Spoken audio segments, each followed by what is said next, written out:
All right, we're live. This week, we're so fortunate to be joined by Tonya Gilchrist, all the way from Tokyo, Japan. Tonya is a literacy leader, instructional coach at an international school in Japan, consultant, presenter, and blogger. Tonya, thank you so much for joining us today. Thank you so much for having me, Josh. I'm really happy to be here with you guys. And Tonya, as you know, the show is centered on leadership development. I would love to hear your personal leadership journey and how you became an international instructional coach. Yeah.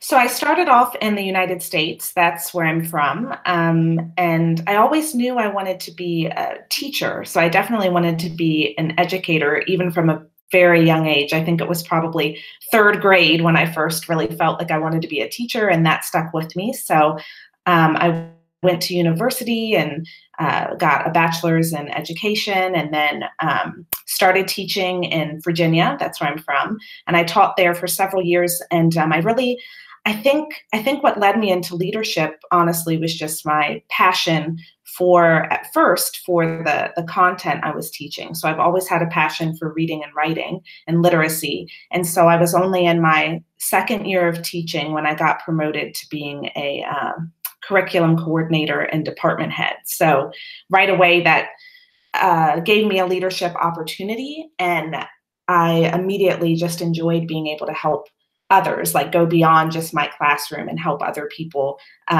with their learning and with their planning and what they're doing with their students. So getting to move my impact beyond just my individual classroom was really powerful for me. And so I really enjoyed that role. And then when I met my now husband, he's from Texas, which I think is your neck of the woods these days. So Yes, it is. so we moved down. I moved down to live with him there once we got married, and that was just outside of Fort Worth. So we were in the Fort Worth area, and I taught and coached there as well. So that's when I moved into a literacy coaching role as well as a department head role.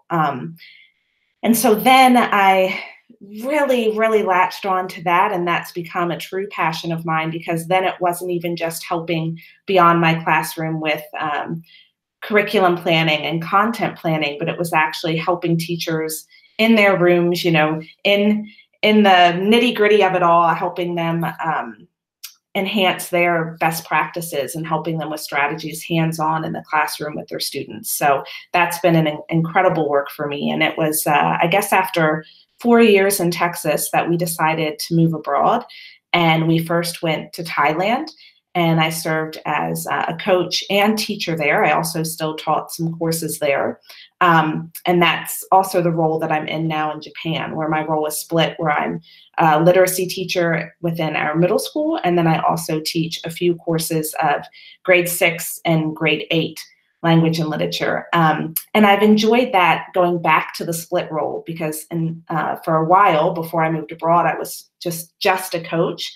But it's been really nice getting to do both, because I think staying in the classroom has kept a lot of things relevant for me and has actually helped me in my ability to coach and empower others by still having that element where I can truly empathize with the different things that they're going through. So that's been primarily my journey now. And then last year, I've always done a bit of consulting over the years, presenting at different workshops and at different schools. But last year is when I really started to take a deeper dive into going for full-on consultancy visits at schools, like spending a week at a school and doing reading and writing workshop lab sites in their classrooms and things of that nature. So now that's been picking up so much. It's gone so well that I'll likely move full-time into that role, possibly even next academic year. So lots of exciting leadership growth and learning for me too. Sure. And in your transition from a teacher to an instructional coach, what was your largest misconception as you began your experience? That's a great question.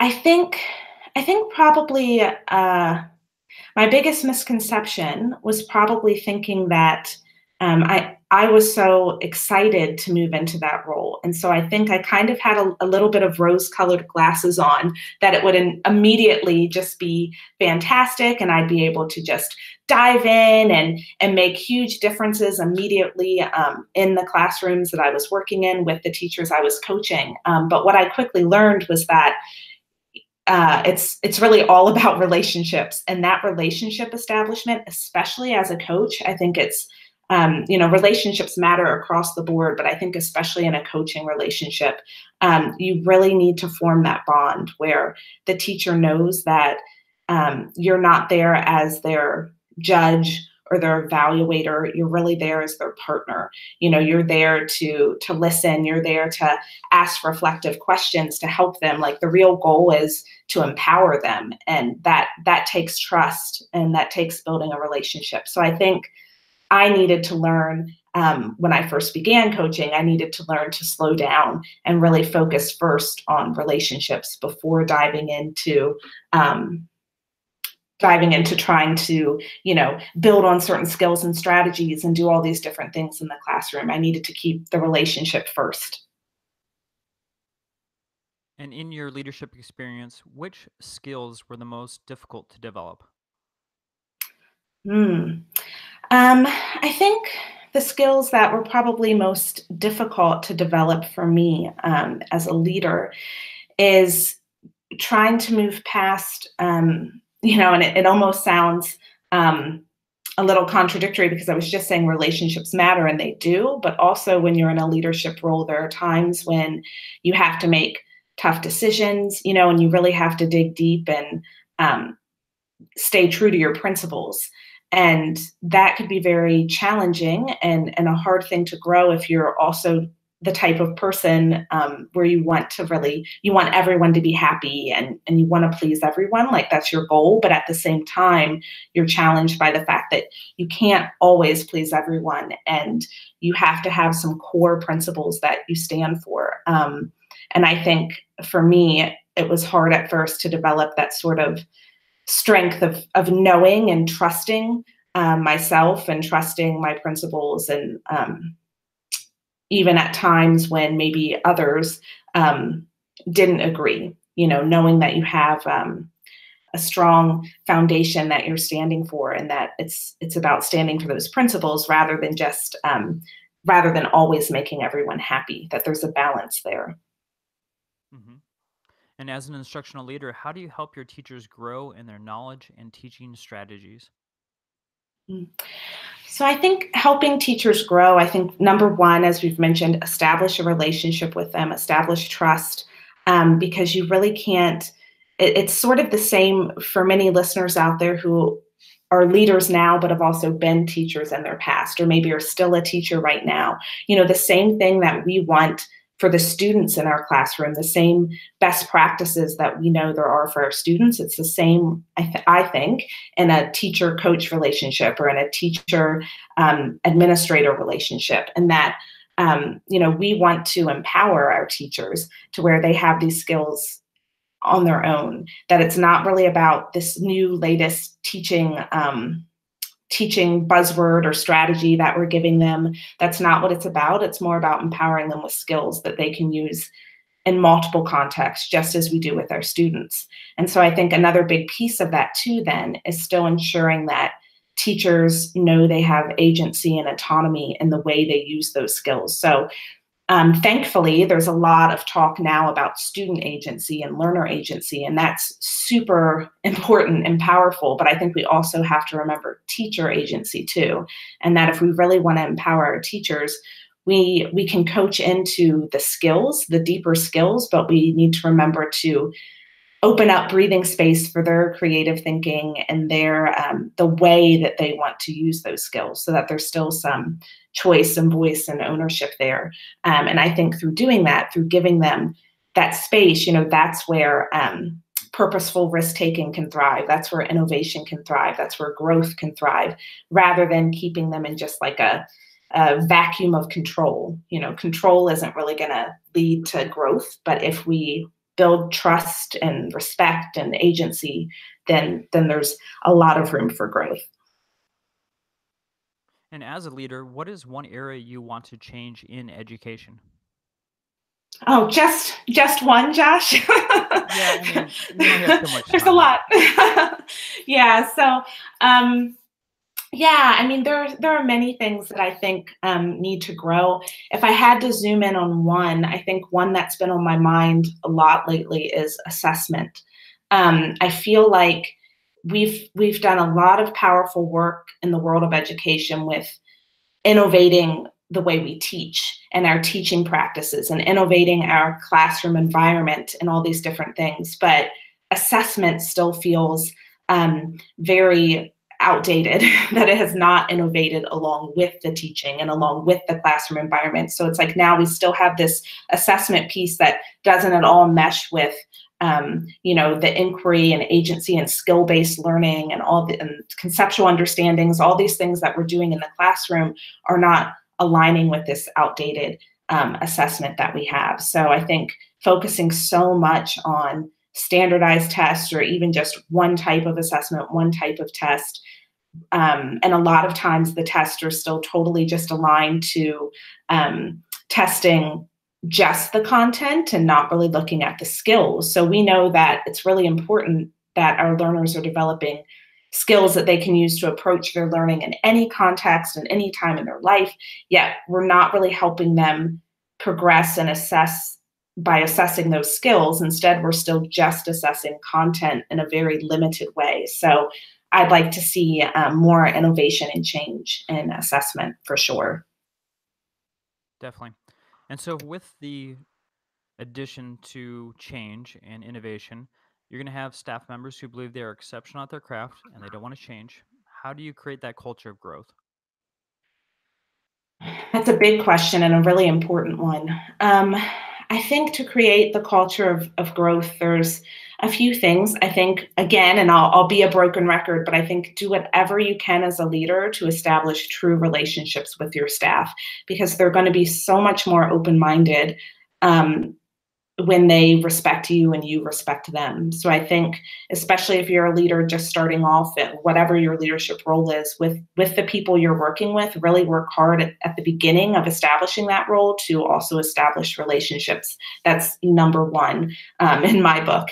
And then I think after that, especially since all these things we're talking about all the time as educators, it's all about the kids, and it should be. They're the reason we're there. But I think bringing the kids into the discussion can be incredibly powerful to sway some of those naysayers once they hear from the kids themselves what a difference it makes for them. And there can be different ways to do that. You can involve kids in doing like a panel discussion at a staff meeting, or you can have kids record. There are different tools like Flipgrid or Recap that are digital tools to have kids record video clips of what they think, just like 40-second video clips on little topics. So you might ask them why agency matters to them, or what they currently think about the way they're assessed, and does it really show their learning. And it's incredibly impactful hearing from these kids. So many times they have mic drop worthy moments of saying it in a way that I would have never thought to say it. So that can often sway those who in their heart, they're there for the right reason. They became a teacher because they want to do what's best for kids. But oftentimes it's hard, it's very human, I think, to have a way that you've always done things and like to do things, and there's a comfort to that. So it can be hard to push ourselves to move beyond that boundary. But if we have a solid relationship form with those people and there's mutual respect, and we can show them the ways that it truly is what's best for kids, then I think you can start to have positive momentum in making positive change. And what are some characteristics that you believe every leader should possess in a similar role? Mm. I think some characteristics I would name out that I feel are really important and powerful would be to be genuine and sincere. I think that's extremely important. So, sincerity. I would also say being present. I don't think you can really truly be a leader if you're not present. So, depending on your role, that means really, really no matter what type of leadership role, I would think that means being in the classrooms. actually knowing what's going on in the day-to-day life of your teachers and students. So not just being in your office, really being present. I think listening, actively listening. When we talk about being an effective communicator, like listening is a huge piece of that. And I think it's often, too often overlooked. So as a part of being present, really listening when others are coming to you and confiding in you and speaking to you. Um, and and then along with all of that, then I think also the ability as a leader to not try to micromanage or control things. So allowing space for all these things that we want um, in not just students, but in all humans around us, that we want creativity, we want innovation, we want thoughtful, purposeful risk taking, and there needs to be some breathing space for that. So allowing, really, I guess a way to say it would be honoring agency, that's an important characteristic as a leader too. What is one initiative you've implemented on your campus or in your district that you are extremely proud of? Something I'm really proud of right now at Tokyo International School, where I'm coaching, is that I've really pushed to move reading and writing workshop into our middle school Japanese literature classes. So we had already been using the workshop model across classes in English literature. And it's an incredibly powerful framework, and we see so much growth among our students and so much progress with them in being really authentic readers and writers, with these skills that they can use for life as a reader and writer, and seeing that power there. And for a long time, our Japanese department really wasn't getting the same level of support.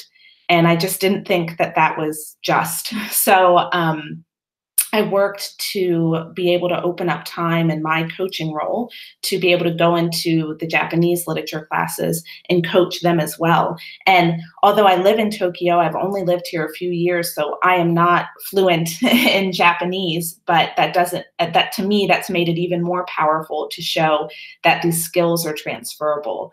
And that's why, empowering our students with skills is so important. So I go into these Japanese classes and coach, but I'm coaching the students in English, even though what they're doing in writing and when they're speaking, it's all in Japanese. Now they are bilingual, so they can still speak to me in English so that I understand what they're doing. But they're taking the different things that I'm conferencing with them about and applying it in Japanese. And when I'm working with the Japanese teachers and we're co-planning together or co-teaching together, I'm able to take the things that we know are powerful in English literacy instruction and apply that in the Japanese classrooms. And we just started that last year. And so far, it's been incredibly powerful. It's just been amazing to see. And the Japanese teachers have even said, wow, the deeper thinking that they're doing about themes and character development, they weren't seeing that before when we weren't using the workshop approach in their classrooms. So it's been a really positive experience so far, and I'm super excited to see where it continues to go. And for those who are teaching, who are thinking about starting their leadership journey, what advice do you have for them? I would say, first off, I would find some leaders that you truly, genuinely admire and try to learn as much from them as possible. I think as leaders, as humans, being a lifelong learner is super important. And so really start to notice, if you want to go into a leadership role yourself, what is it that you notice in other leaders around you, whether they're at your current school, whether they were in a past position that you held. What did you admire most about them? And really think about the things that you can carry with you and emulate. Because I think that's what learners do. And then I would also say to think about what you can be doing already in your current role to form relationships with those around you that you might be leading in the future. And then also think about, what are you doing in your role to be as genuine as possible. So what are your principles? What will be the principles that you carry with you as a leader? So I think really, in other words, really establish your foundation, your base, so that no matter what role you go into, no matter what pressures there might be, especially when starting a new role, you have that core, that base to turn to kind of keep you grounded. And I In think addition, one more, oh, sorry, I just thought of something. One more thing I would add is to keep the kids at the center of it all. You know, sometimes in a leadership role, we can get too far removed from the kids, and they should really be. I even wrote a post about how the kids should be our North Star, and I really believe that. So I would say keep the kids as your North Star. no, I love that. In addition to your coaching position, you speak at conferences, you blog, and you are very active on social media. How do you find your voice beyond your district? So I think, well, one way social media has been incredibly helpful with that, as far as getting your voice out there beyond just your district or your local area. So Twitter, especially, I just find it so inspiring and so amazing how just so many incredible educators have connected around the world. So building that professional learning network, or PLN, using tools like Twitter can be really powerful, because then your thoughts are out there for everyone all over the world. I also think whatever you seek to do, do it with all of your might and do it with all of your passion, because that's often how things spread. So for example, I might go and consult at a school at first that's just a neighboring school in my area. But doing that with your full passion, then soon other schools beyond just your area hear about that and things start to spread. And then you get an opportunity to really open up doors and know that you're helping not just the people in your own building or in your own district, but way beyond. So I think really utilize the tools we have to spread the message around the world, and then also go at it with full passion. And I know you're transitioning from the coaching position to consulting. What was the biggest surprise in that new position? Hmm. Um, I think for me, the biggest surprise has been, and it's been a beautiful, pleasant surprise, actually, has been just um, how much we all have in common at our core when we're really trying to do what's best for kids. So when I first started consulting, I think there was some hesitancy there of, well, I'm going into this school, and I don't know this staff. I'm used to coaching and presenting within my district or with my staff, but this is going to be all brand new. But then discovering that in general, we want what's best for kids, and we want to do what's best for kids. And that common thread then gives you there. I can be at a school in Singapore, I can be at a school in Japan, I can be in China, I could be in the US, and yet there are still this common heart of it all, of what we all want. So that's been a beautiful surprise to see the connections in our spirit as educators, and that our hearts are really there with the kids, and that many of the things that we're seeing need to change, most people are on the same page and want that too. So seeing that common ground has been really powerful. And it's been especially interesting because there's the contrast there too, that each school is very, very different as well. And that's something as a consultant that I really try to do, is every school I go into, I'm planning beforehand of what can I do to make things unique and customized to that school. It's not just because I know, with my teacher hat on from being in many PDs across the course of my career, it's not a great feeling when someone comes in and just gives you like a canned presentation or a canned response to things. So I've also worked really hard to try to customize for each school. So there's this a surprise has been this beautiful mix of each school is so unique and different and has its own culture and its own feel, yet at the same time, we have this common thread of wanting what's best for kids and being passionate about learning. And that's been beautiful to see and be a part of. In closing, what is the most enjoyable aspect of leadership? For me, the most enjoyable aspect of leadership is seeing how things that I can do, whether it's just listening or whether it's through coaching or whether it's through consulting, whatever role as a leader, seeing that what I do actually is empowering other people, both students and teachers. And to me, that's incredibly fulfilling. I think to know that I'm making a positive impact, and I'm not just making a positive impact because I do something, but it's a positive impact in the sense that it's actually empowering others to also do positive things for the rest of their lives. So just seeing the vast impact of that is incredible. Like it just still makes me in awe many times, just the difference that we can make in the lives that we can touch. How can our listeners connect with you on social media? Yeah, I'm always looking to connect with others. So I'm really active on Twitter as far as in a professional capacity. So they can follow me at Mrs. underscore Gilchrist. So at MRS underscore and then my last name Gilchrist. And then they can also connect with me online at my website, and it's just my name, TonyaGilchrist.com.